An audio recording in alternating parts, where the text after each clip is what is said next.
This question is from NCERT Physics Class 12 Chapter 1. Question number 1.14. Consider a uniform electric field 3 into 10 to the power of 3 I Newton per Coulomb. Electric field की value 3 into 10 to the power of 3 I दिया है Newton per coulomb. That means this is along the x direction. We are taking the y and z direction as along the base और x direction अभी हम लोगों ने ऐसा लिया है.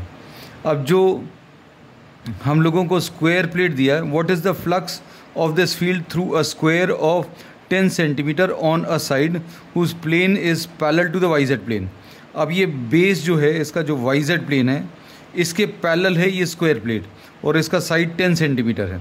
मतलब इसका जो एरिया का डायरेक्शन आएगा that will be perpendicular to the area और ये area parallel to the Y Z plane है, इसलिए इसके ऊपर जो परपेंडिकुलर ड्रॉ करेंगे that will be along the x direction.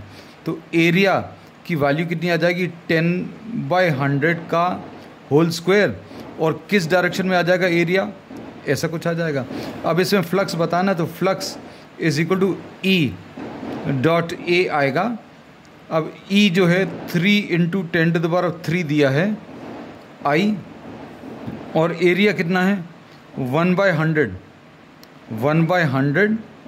क्योंकि 1/10 का स्क्वायर है और इसके साथ भी यहाँ पर आई है और दोनों के बीच में डॉट प्रोडक्ट लगा. So here we are putting a dot.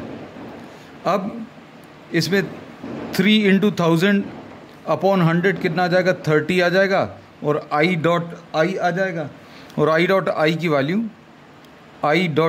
Value कितनी 1 होती है. So this will be 30. So flux will be 30 newton metre square per coulomb. अब इसके बाद what is the flux through the same square if the normal to its plane makes an angle of 60 degrees angle with the x axis. तो electric field along the x direction है और area का direction इन्होंने बोला है this makes an angle of 60 degrees with the x axis.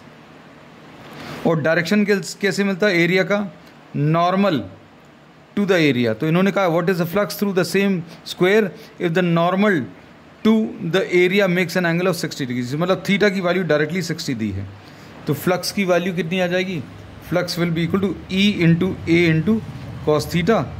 E 3 into 10 to the power of 3 है 10 to the power of 3 और area कितना 1/100 है और कॉस थीटा मतलब कॉस 60 यानी 1/2.